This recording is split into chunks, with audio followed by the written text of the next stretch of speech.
I am a man with many enemies. The elevator opens for no one, The Boston Red Sox, and plans are making me. the mayor of Boston, the governor of Massachusetts, I'm paralyzed into you, Boston Globe. and plans are making me. It's a war. And plans are making me. We're going to battle it out. We'll all sit there. Everyone looks like We'll learn a fucking everyone. thing. My dick's so big it doesn't even matter he's 2 feet tall. And nobody will get in trouble. Now, of course, everybody's going to kill each other after watching. He's gonna fucking open his mouth, it'll fall right in. Just too busy to accept it. And it is going to be, when it's done, the most successful podcast in the history of mankind. And we already met. Listen, there's only one Minifan show. Everyone looks like everyone. It's right here. And plans are making me. And plans are making me. No protection. And good morning, everybody. We are back for another Quantum Kirk. We are recording this Wednesday morning, Thanksgiving, the day before Thanksgiving. Want to thank our special guest, enemy of the show, McFussdaddy. Basically, the reason that me and Danny are now blocked by the CEO of the Minifandom Network. We could trace it all back to McFussdaddy.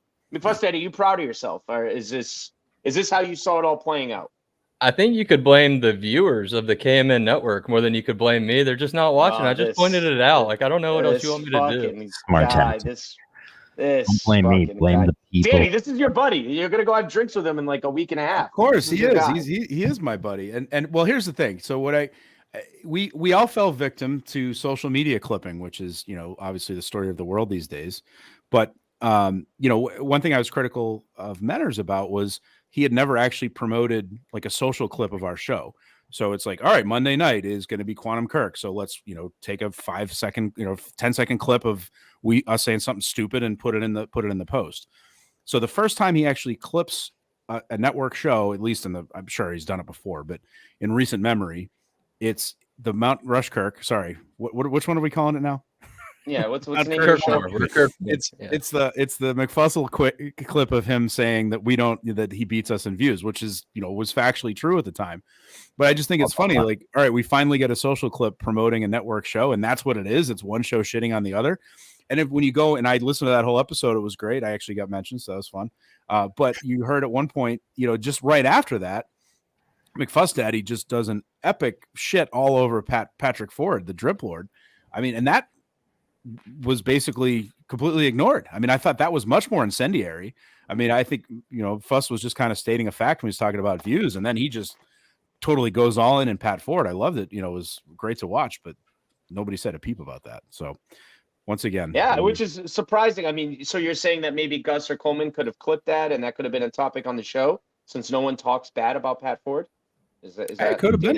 Ford putting a post on Twitter the other day saying, "Wow, these YouTube comments are vile." I was like, yeah, buddy, are you new to the world? I love getting mud on Pat Ford's golf khakis. That's his whole thing. He just explains every little bit of nuance to everybody. That's all he does. But good guy. All right, so McFussdaddy, no, in the end, McFuss, I like you. It's just we're all having good fun. Other than Menners, who obviously takes this way too seriously and blocks everybody when they just come back at him a little bit. He can call everyone anything he wants, and then you call him a little fat cunt one time, and like he gets mad. So Imagine that. Love that word. It's He's crazy. The The CEO guy's of the crazy. office demands respect. Yeah. What? Say that again, Fuss. Stressful job. No one thinks about his mental health. He demands respect in that big chair. It's heavy. It's heavy. He's heavy heavy. as the crown. He's heavy. He's heavy. Good. Thank you, John. All right. So Fuss, thanks for coming on though. Seriously, day before Thanksgiving, I'm sure you got a lot going on. So we appreciate you taking your time. And everyone go check out Mount Kirk more. It is a fun show to listen to. You know our real rivalry is with fucking Beanbag Ron. John, I was literally in the middle of a sentence, John. Sorry. Literally in the middle of a sentence. Sorry. Literally in the middle of it. So I want to thank McFussdaddy for coming on. And definitely, I mean, John, what the fuck? Mute yourself. Go listen to Mount Kirkmore. It is a fun show. They break down stuff. The last one with Justin and Sneakers was really, really good. I enjoyed that. So definitely check that out. I did, like the friends seeing as those two going at each other, enemies, like that's a great get to get those two on Fuss. That was good stuff. Yeah, like how Kirk talks about Yellowstone being, TV for stupid people. Basically, Mount Kirkmore is quantum Kirk for dumb people. We just made peace with the guy. So is that why I'm here? Like, is that why I'm here? If you can't beat them, join them. You needed our viewership to come over. We kick him out. That was all for that. No, Danny, that was actually. Danny, that was really good, by the way. I probably should have done that before we extended the olive branch. I think I just fucked it all up again. You're lucky I didn't talk all over that. I had another one but I'll save it for later. In the meantime, it is Thanksgiving. I am a McFuss fan. So all right, so we're gonna kick it off like we do. Thank you for coming on, Kirk. Danny, give us the name and the episode, and this is a McFussdaddy choice. This is his episode that he wanted to do a re-listen to, so we're going to definitely let him drive the bus. But Danny, kick it off with the date and the name of the episode, please. Yeah, fun little change up here. We have The Hammer, April 2nd, 2020. And McFuss, before we go to you, I do want to point out to the people, if you're a Spotify listener like me, this show is not on Spotify. So I'm wondering if, that's music. But it's on Apple though, which is funny, Daver, because Spotify is usually the easiest shit. Agreed. So I'm wondering if it's one of those episodes that maybe got lost in the shuffle of like a revamp, because it goes from April 1st to April 3rd. There is no April 2nd episode, but it's on Apple. So I was thinking the music too, but like I said, wouldn't Apple have a problem with it, or just the Apple people miss it and now we're kind of pointing it out?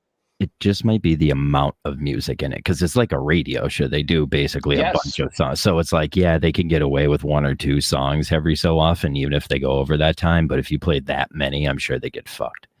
Yeah. So that was interesting to me. So I had to listen to this on Apple. So everyone out there, if you're a Spotify listener and you keep looking for it and you want to re-listen, you won't be able to. So you're going to have to go over to Apple or one of the other ones, or Amazon. Kirk always says before the show. Yeah, I got a text from Dave this morning. He said, "What's the name of the hammer?"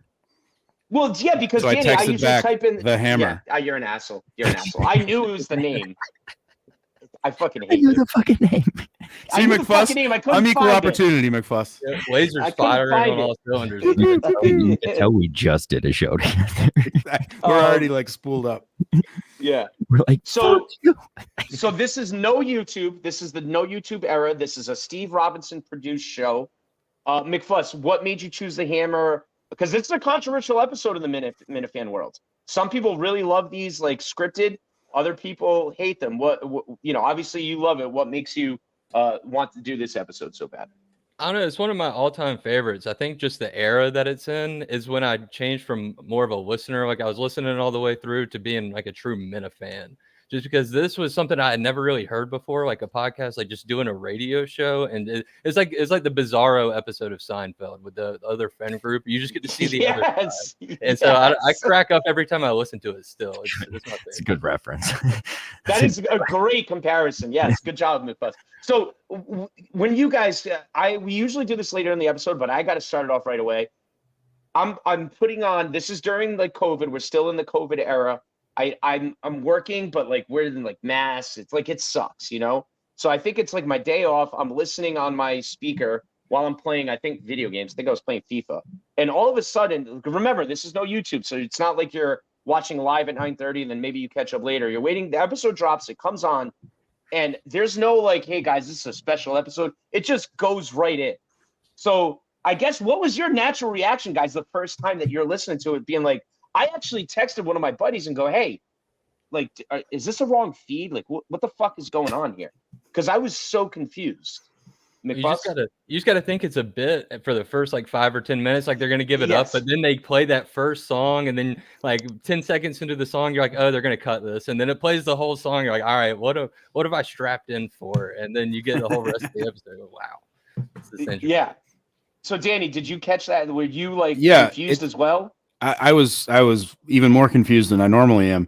Then this was just a couple days after the birth of my son. We had just got home from the hospital, and I remember I had one of my few very little snippets of freedom driving to the grocery store. Of course, with freaking masks and gloves and whatever the fuck else on at this point, right?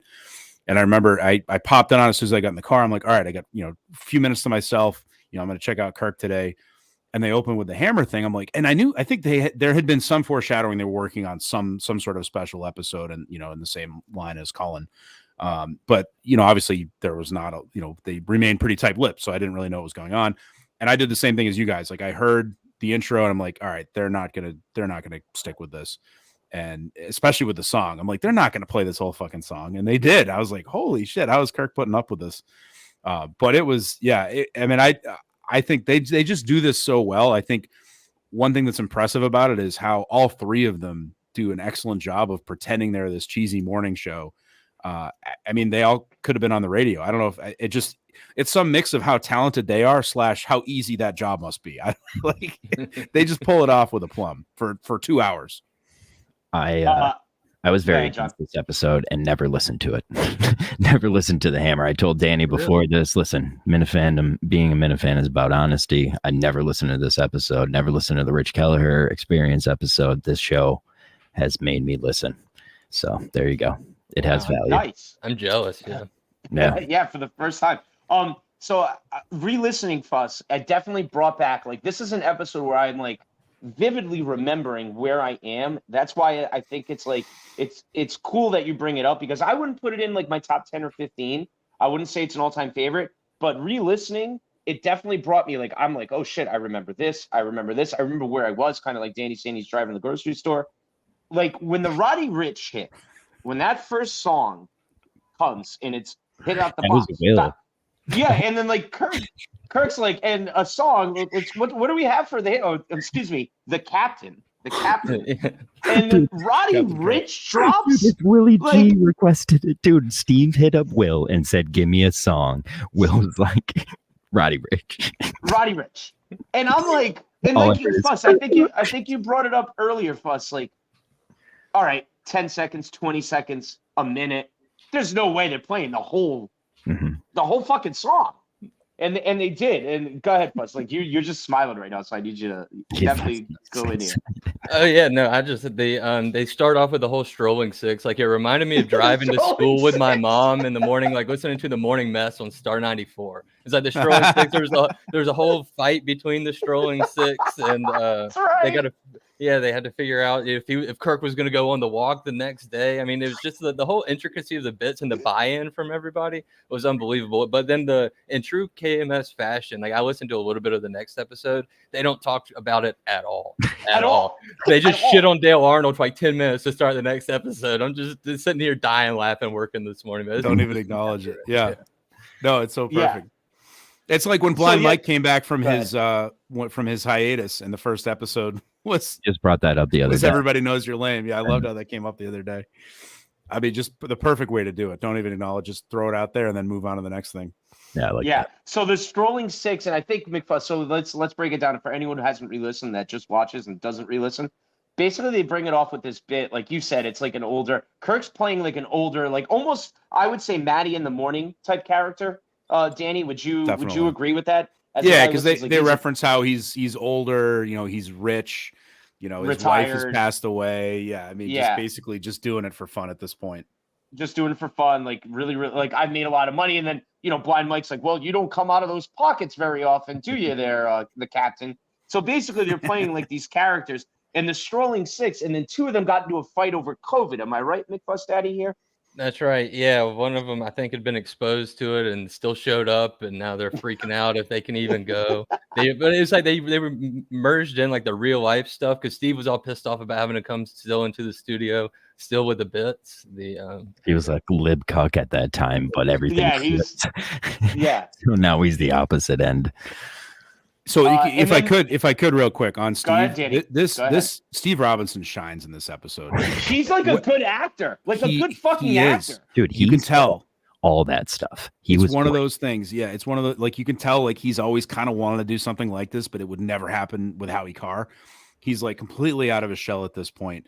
I mean, the way he plays that up with yelling about Karen and how he beat up this guy, the groom at a wedding. I haven't talked to him in 4 years. Yeah, he beat up Dan. Yeah. I mean, he's in character the whole time, to a T. Kirk and Mike almost have points where they might break a little bit. I mean, they do it wonderfully, but there's like little points where they're getting close. Steve is like, he's character acting, he's method acting, fucking like, method actor. He's on this fucking cheesy morning show as a complete liberal. I mean, I laughed out loud when he brings up the Whole Foods won't let him use his own reusable bags. I mean, but the environment still needs to be saved. Yes, that was. I mean, that was out like flat out hilarious. So I guess I have a question. If Kirk, when if he re-listens to this at all, did he write the whole script? Was anything ad-libbed? Did Mike or Steve had any input? I would hope to get Kirk on for Cullen. Like at some point, he said he would do that with us. I was going to say, I would love to know that. When Danny was bringing this up earlier, like I said, Steve Robinson, like he organized all this shit, but all these ideas, Cullen, this is all Kirk's brain. Like I don't think it was Steve's ambition to make this, but I think he was a really big part of like the writing part of it, the organization of getting people to play this character. Like he was great at that. Oh, of course. I'm just saying, like, I wonder if when they were doing it, like, literally, like, did they have a script? Did they have a script, or do you think that like they ad-libbed any of these lines at all? I think a lot of it was that. Yeah. Obviously, the concepts were there, the bits were there, the segments, the callers, it sounded like the callers probably had scripts, which is kind of. I mean, the way you find that out is you fast forward all the way to the end and see how they're doing. If they're dragging, like, you know what I mean? Like if the bits are dying by that point and Blind Mike is really struggling to keep up, then you're like, all right, there's no script here. I think it only get better though. I mean, yeah. I mean, towards the end, from what I heard, the bro segment with Kingpin Pete was awesome. Yes. Yeah. I think it's like a curb script where it's just kind of they know where they're going, but it's all just impromptu. There you go. There's a good Yeah, good point. Because like, how would I'm not trying to be a dick. Would they write it in Braille for Blind Mike? Like, I don't even like. How would he actually? No, I'm asking a fucking serious question. Now we're playing the Blind Mike. When they were filming that one for the Plymouth thing, they said it took forever because they had to keep telling Mike the line so he could remember. Okay, so see, I'm not being an asshole. I'm asking a serious fucking question here. Well, I bet you Mike memorized, I think, portions of it. So like, I know he's talked about it with Why Are You Laughing? He and Craig do the research, but Mike, for the most part, I mean, he gets the clips ready to go, and he pretty much memorizes his run sheet. And I think it's crazy. So I bet he sounded very well prepared for this. So I'm sure whatever it was some combination of, studying / ad-libbing. So that's what. So the three names. All right. So I mean, let's just kick it off to people that don't know. Steve. I'm sorry. Kirk plays the captain, an older radio, like Maddie in the Morning, sort of like, not a shock jock, just a very like, a guy who's like done very well and has his audience in the morning. He has Simply Steve. Is Simply Steve, he's the producer, right? Yeah. Simply Steve's the producer. And then trusted sidekick, former street teamer, Mikey B. So those are the three names. They do not veer off. They call each other. I mean, I hear Kirk say Simply Steve at least like 10 times, and I actually die laughing every fucking time. Like that alone made me laugh. That's Simply Steve. I think Steve messed up Mike's name one day. He called him like B. Michael Gary at one point, and they kind of slowed down just to kind of shit on him a little bit. But yeah, but the rest of the time they nailed it. I noticed that, although then Mike brought up like a Michael Geary grind my gears thing. So I think his name was still it was weird. But no, they did. They stuck with it pretty well. So and I think the first bit is the strolling six, like McFussdaddy brought up. They're in a fight because of one guy with the COVID and everything. So now the part of the show is they're gonna what do they rename themselves? And Kirk doesn't know. He's like, do we call ourselves the Fantastic Four? Like, do I even show up to the walk? I mean, it's so fucking intricate.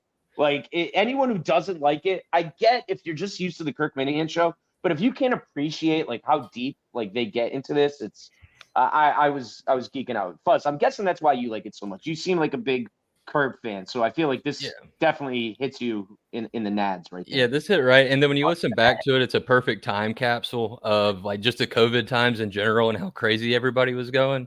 So I think it's funny because it's only 2 more weeks to slow the spread and flatten the curve, so we're almost done.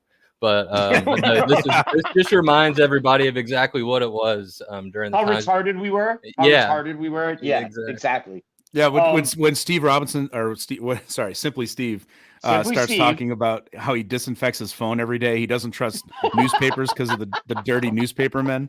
Like, I mean, just lines like that. I mean, people were still washing their groceries out, like cereal boxes and shit with Lysol wipes. I mean, yeah, this was a ridiculous time. So what? I guess let's get into what Minifans did you recognize right away?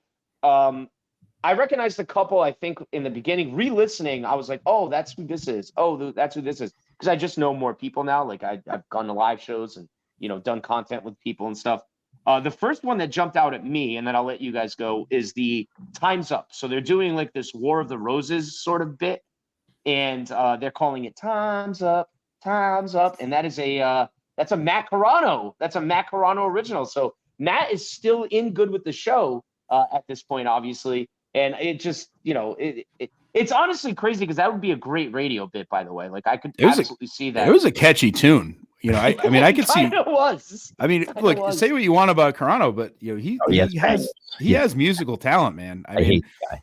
Yeah, love him or hate him, he can tickle those ivories. All right, so Fuss, you're maybe next. the Ebony's too. Was there like a someone that jumped out at you the first time, or now re-listening that you're like, oh shit, that's who that is?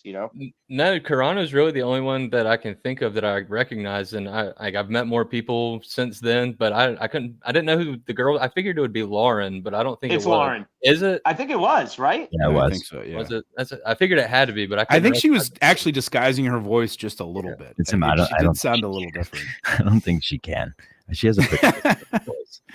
But that was a good bit because you had the War of the Roses on right away. I mean, just them copying that whole segment that they had shit on so many times before that, and them doing their own parody of it was excellent. And then they go Inception and do a parody of the parody because then they start doing Simply Steve punching out Dan, and Kirk just keeps bringing up like Simply Steve's breakup and he's not happy with his real marriage, and they're all looking at him like. Yeah, and the captain, they're like, the captain, why do you keep bringing this up? Like, we're supposed to be doing this like bit, and you keep talking about real life stuff. It's like, I think program directors telling us to play the hits, just move on with the segment, get away from this stuff, play the hits. And the captain goes, I just want to circle back one more time. Simply Steve, you're not happy with Karen. You're not happy with her. Did you see your ex has twins on Facebook? Like I commented. It's and the fact they picked the name Karen at the height of the whole Karen thing was so perfect. And then as far as people, so I did recognize. I'm pretty sure it was Kingpin Pete, right, doing the bro segment. Yes, yep. And he was good on that because you could tell there was some sort of script or guidance to that because he got 4 of the 5 answers right. But he was doing some ad libbing. I think he was pretty good. I miss Kingpin Pete. He needs to come back. Yeah, Kingpin Pete is always a good. Even as a caller, Kingpin Pete's always been like a good caller. Like he's always somewhat like entertaining. Like remember his YouTube? He had a show on the network. Remember he talked about like life in prison and shit. He would call him just rat on Mike too. He'd be like, "Yeah, Mike, Mike was over at remember that? It was brutal. Oh yeah, when Mike left for the mental leave and kicked the Pete's like, "Yeah, he threw a party last night." Like, yeah, it's fucking. And then everyone's like, "Dude, you just ratted out like your buddy," and he's like. No, I didn't. I didn't. It was in the middle of COVID. Yeah, it was in the middle of COVID. Hey, Kingpin Pete, maybe that's why you only did 2 years, huh? Yeah. I don't know. What to say? Anyway. All right, Fuss, go ahead. This is everyone last a day in prison. Give me a break. Not fucking 1 day. I'd rat on everybody. I feel like I'd be okay. I'd be out of there. I'd be like, that guy did that. That guy. I'd be making shit up. I'd be gone. You'd be making toilet wine. Yeah.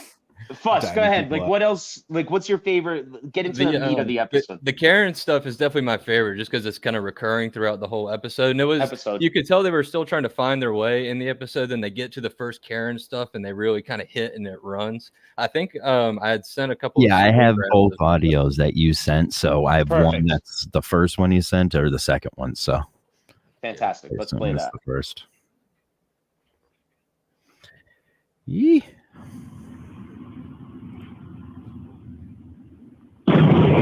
By the way, we don't do this a lot. We're just a new segment today, which I'm kind of looking forward to. This is what happens, Danny, when you send it from your phone. It's those damn Androids. I just have to download it. Yeah, I don't have an Android. Yeah, I have the Android. I don't have an Android. Oh. I mean, I have the Android. This came from McFuss to me to you. Yeah, that's weird. I just did a You screen record. fucked it up.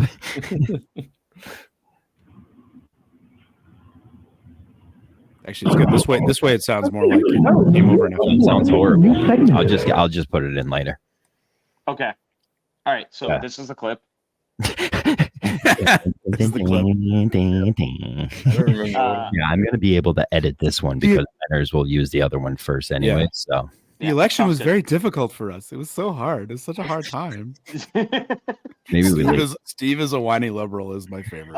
Steve is a whiny liberal. And then the whole aspect for us, like, I get why you like it so much too.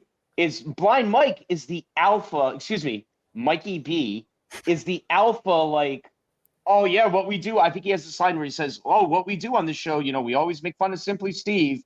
He's the wacky sidekick that we all just pick on." And I'm just sitting there like, oh my God, these guys are going fucking all in. Oh yeah, it's just bizarro world. But I think one of the clips I sent was they were saying that Mike introduced a new segment, and Mike always is bringing new ideas, and he's really valuable to the show, and he's always just full of ideas. And I was just dying laughing. And then that's the same thing Gus is going through now. So it's all just a flat circle of time. And Kirk says the opposite. The captain's like, and I never bring anything into the show, and I don't do anything, and I know I'm lazy. I just show up. I just show up, yeah. and the red light turns on. Like, I mean, absolutely brilliant. No, Fuss, you bring up a great point, because I think Mike commented this on the show the other day, where he's like, there is the dynamic of Coleman is Steve, Gus is Mike, and where Gus doesn't know what to do, Mike didn't know what to do when he was getting paid. Like, that was the big issue with Mike, is like, does he help out with social? Does he help out with this? He's not a producer. He's blind. Like, he didn't know whether to go out or whether it would piss Kirk off if he went out in the street, whether it'd be a good idea or not. So yeah, you're right. I do think the dynamic of that. And then this is the time Mike hasn't gone away. Mike is still, I believe, is actually an employee at this point. I think he is getting paid. Mm-hmm. So I think this is the point where Steve shit on Mike a lot. Man. Steve shit on Mike a lot on the regular episode. So yeah, Mike definitely was like feeling himself and got a little. I think Mike liked being Alpha Mike on this episode. But he's Alpha Mike, but he also turns out to be gay halfway through the episode. So like he's trying to fight with this. That was actually one thing I almost wondered. Right. I almost wondered if that was Holy ad lib. shit.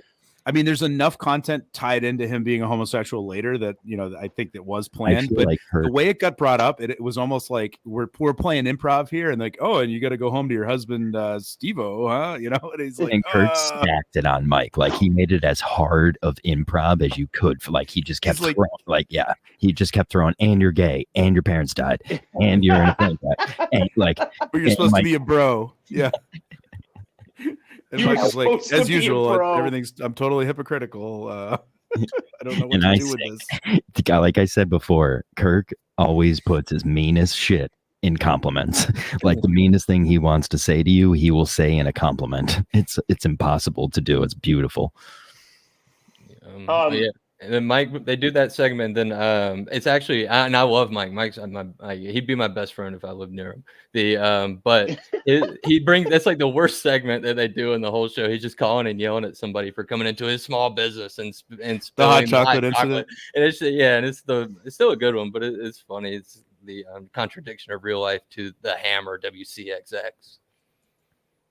And I think too, like, now, were you surprised about the playing of the music, the Fuss? Because it's like, after the Roddy Ricch, I'm like, okay, they played one song, I get it. Now I get it. I'm starting to get it. They're doing a radio, like they're doing a corny radio bit. And then they kept playing like I would say, what, guys, 7-8 minutes? Like, I think real there were a radio couple station. stretches long, but I think they played 5 songs. There was Harry Styles in there. You had The Weeknd. Post Malone. It was the worst 30-seconding forward, because you're like, yeah, I think you said it before. You're like, they're not going to play the whole damn thing. Are they? And it's funny because they bring up Post Malone. They're like, well, at least I wasn't as drunk as Post Malone at our Christmas party.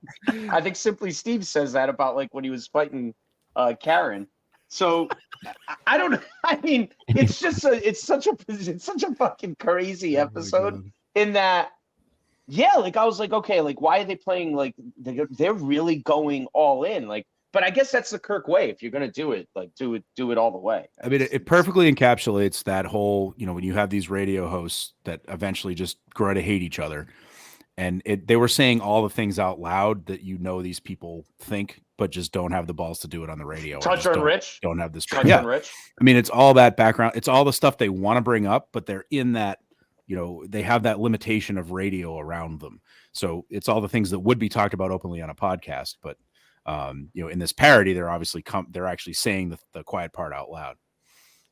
Do y'all think this is an episode like they would ever do another episode like this again? I thought John Rich could have helped them with that, but a lot of backlash from if you go back in time, Menners and Kirk hated each other over this. No, it's a McFuss. Like it's definitely a controversy. This and Cullen. People came out and hated Cullen. And that's Kirk's favorite episode. And you had people there's a lot of Kimps in the world. And they were even it was okay, or it literally gets 50-50 reaction. So I am surprised Kirk hasn't done another one, but I feel like McFussdaddy, here's why. I think he uses the live shows as his vehicle for this stuff now. That makes sense. As they do a lot of just the bizarre world stuff, but then they added the dancing on the last one too, so they're making it even better. So thank you, Kirk.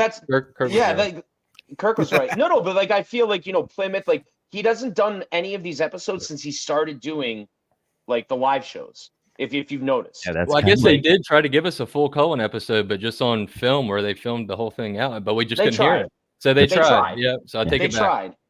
They tried. Yeah, I'd still like to see that. By the way, McFuss, if one of us wants those sweaters, where do we go to get that? I think you can go to barstoolsports.com/Kirk, maybe. I don't know. Just Google Kirk Minihane merchandise. Yeah, 5,000% off for Cyber Monday. Yeah. Go get your merch. Danny's plugging shit away over here. What are we doing, Danny? I don't even know. Did you get hired for something that we don't know about? What's going on here? That was a terrible ad read. That's what that was. Danny's getting a check for this. Danny's getting a check. Yeah, he's Kirk's favorite. He gets paid. Pretty soon you're gonna have. Yeah, he is. He's definitely. Kirk wouldn't let Augustus play that. He said it was the best audio he had, and he wouldn't let him play it. I was dying to when Gus goes. I have a clip of Danny and Daver talking about how much she I would Gus. I was like, Andrew, as a non-Gus guy, I was still dude, what the fuck are you doing? What are you doing? Oh man. And then I'm like, all right, play the clip. I want to hear it. I'm the only person that wanted to hear the clip. You were. So Fuss, let's get back into some more bits. What else goes on in the middle to the end of the episodes?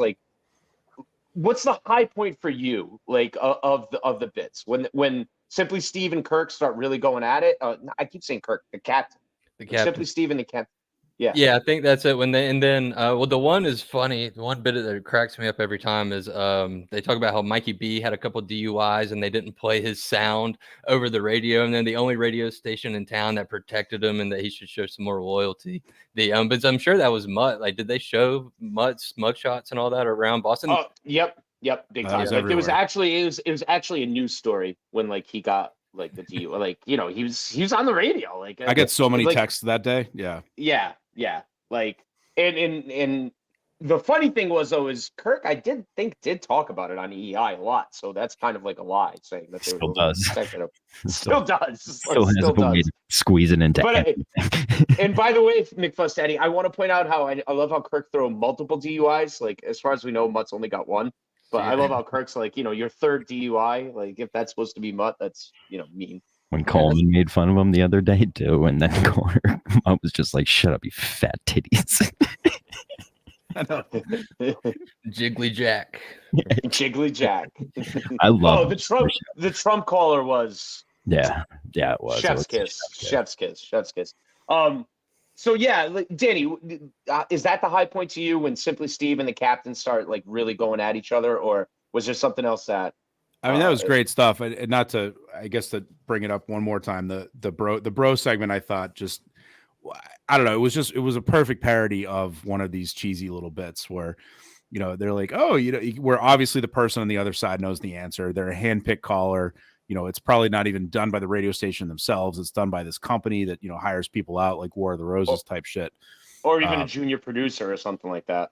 Yeah, and so just having that back and forth and just getting to hear Kingpin Pete on the air again was just a joy. And Mike does very well with it too. I mean, the little back and forth, the little quips like, "Oh, I don't know if we can say this on the air, but what's the largest recorded Johnson of all time?" It's just and every few seconds he's like, or every segment or so, he'll slip and start to swear, and then realize he's supposed to be pretending he's on the radio. So be like, "Oh, Simply Steve, better get that dump button ready." It's just, I don't know. I think Mike played into this very well, but I think Steve, just as far as the pure acting chops is concerned, was a joy to listen to. All right, let's get into that. Yeah, who was your favorite character, McFuss? This is your episode. Who to you shined the brightest playing these parts? Who's on your Mount Kirkmore of yeah, an impromptu Mount Kirkmore? Yeah, I like it. I like it, Danny. Danny is firing on all cylinders today. Danny, what'd you take this morning? I had my donkeys today, I guess. Yeah. All right, there you go. Obviously the captain is the best because he's maneuvering the ship. But no, like you said, Danny, I think it's got to be Simply Steve. The Karen stuff is so funny, and I don't think it's scripted. So going back and forth, just about having like a 280-pound rebound with cross eyes that he's trying to defend the whole time is like they're just shitting all over this fake lady named Karen, just dumping on her. Like I would feel bad if she was real, but no, I think my first pick would be Steve. There you go. I'm with that. I think his tone too, because you could tell like he tries talking like a liberal would. Like he's literally like he makes his voice a little more effeminate. Like he definitely is, like he goes higher with it. He's like I said, I think my favorite line in the whole episode is, I know COVID's going on, but Whole Foods needs to realize that we still need to save the environment. Like when he's talking about them in bags, like the way he says it, folks, it's like delivered so fucking perfectly. Oh, like yeah. I literally remember being like, I didn't know Steve had this in him. Like I had no clue. There's no discernible sarcasm. I mean, you think he became the character, and he's like, and the election was so hard on us. Oh, that's right, because him and Karen broke up over he was a liberal and she now is married to a conservative. Married to a Trumper, yeah. A Trumper. That's right, Danny. Oh, Jerry Callahan listening. Yeah. All right. I mean, I don't know what else to say as far as this. Danny McFuss, I'm going to toss it to you guys. It's a great episode, McFussdaddy. I want to thank you once again for this is my first re-listen to it since the original listen. So this was a fun one. One of my all-time favorites. Not a lot of depth, just a lot of bits and a lot of really funny stuff. So if you haven't heard it, definitely go back and re-listen. And Kirk, please, we'd love another one because, as like I said, it's my favorite. Or actually, like before that, I'm with Danny. Like I know that he told Cullinane to do it, and Cullinane never did. Why can't we at this point now get the stuff from Cullinane? Can we release the Plymouth show so we can all watch the actual Cullen? Like maybe over the Christmas break. Like maybe Thanksgiving's too late. Coleman's already in New Jersey and shit like that. But I think for Christmas, like they're obviously going to take another week off there, as everyone should. Spend time with your families. Like I think that would be, or the New Year. Like I think that'd be awesome to release that in full and let us all fucking finally get to hear what he was so proud of. Free ideas for Gus. Like this is all things Gus should be thinking. And that's an easy one. I mean, that shit's done. It does kind of crack me up. Again, we always look back on the life and times of Dave Cullinane. But the fact that he posted a couple of the clips, including the one him trying to climb up the stairs at Red 13, and that was like in his top 3, and then just nothing else came out. Like all he had to do was post the fucking videos that were already done, and that he gave up on that. I hope people send Cullen out to maybe the people that bought a ticket, because I'm sure they have all those emails. So if they could just put it on a drive and email it, that would be sweet. Send us a flash drive or something. Yeah, but I mean, McFuss, I think at this point, you guys put a lot of work into it. Yeah, like who cares if you even bought a ticket? I mean, at this point, just release it to the masses, like or even a one-day pay-per-view thing for $5 or something like that. If you want to make some money on it, I'll give you $5 to watch that whole episode. I mean, I already paid $50 for it. I'll throw another $5. The real underrate, like under the fucking view story coming out of that whole thing is McFussdaddy drove all the way up there with them, did the whole thing, and ended up on the other side of it. No one got to see it, and Kirk hated him. So hold on, McFuss, tell that again. You went to Madawaska? Wow, yeah. No, Like- I never went to Madawaska. Didn't you Oh. go and help them out with that whole thing? Wasn't that you? No, I didn't go to Madawaska with Kirk or the show or anything. Oh, okay. Well, then everything All you right. just said I was don't know where that It came was from. that I other- was like, John, what the That fuck other are minute. you Oh, talking I'm thinking about? of Shane Mudgett. Oh yeah, no, Yeah, okay. My bad. Oh no! I get those two confused all the time, John. I think you all agreed with me. I don't even know what Oh Shane. no, I didn't. I was like, I actually I asked was for like, McFussdaddy, I was like breaking news. I was like, I'll take Yeah, it's credit like for whatever it McFuss. is. Yeah. I mean, Yeah. McFuss drove was up like- here to. He drove up here to get in Justin's car. Right? I could have swore that was you, Fuss. I could have swore. No, my bad. Not this No. time. I Maybe mean, you know. All right, insert record scratch here, John. In post. Yeah. All right, Danny, anything else from this episode that jumped out at you that other than like it's a really funny, a lot of bits, like Fuss said, a lot of bits. I think the last little thing that it kind of stuck out to me is how they still got the ad reads in there because they needed to do that for revenue, but they spun them just enough to obviously still make it part of the show, but still make it funny while also doing what they had to do. So also another part of this episode that was artfully crafted. All right, I think that's it. I mean, it's just it's not a long episode, so it's tough to like talk about like without basically playing you guys the whole episode. Like really, I just want to play all the bits and like have everyone listen to it. But definitely, it's a re-listen on Apple or Amazon, not Spotify. Like I said again, really just McFuss, you're as someone who I think originally I wasn't a big fan of it. I'll be honest, because I was just like, "Where's my Kirk Minihane show?" Like, I was like, what the fuck? But now I do appreciate it much more. Like, I laughed a lot re-listening to it this morning. More than I did the first time, I think. it ages well, just like Yeah, Kirk. It I ages was well. I was re-listening in the North Billerica market basket buying a cornbread mix and laughing out loud. I turned to my wife and said, No, I thought Danny was going to say buying Mutt's fucking boxed potatoes. I looked for know. it. I looked for it. He was right, though. It was sold out. I don't know if he had checked out North Billerica market basket. It's not too far from I him. turned to Mutt Yeah. and said, provolone sliced thin. Half pound. That's fucking mean, John. That's mean. All right, Fuss. I know you got a busy day before Thanksgiving, man. I appreciate you coming on. Everybody, check out Mount Kirkmore. Great episode. We're all in agreement. Menor sucks. So yeah, I just want to thank everybody and happy Thanksgiving to That's to you guys. Tuesdays 8 p.m. right on the Happy Thanksgiving. Tuesdays. Thanks for having me. I'll play a little bit of this episode before we start and then after. So I'll leave the folks with some shit right here. Pow, pow, All right, pow, pow. perfect. Great idea. Perfect. Thanks everybody. Perfect. Happy Thanksgiving Hey, or Thanks, post Fuss. whatever it is Appreciate now. you, man. See you, boys.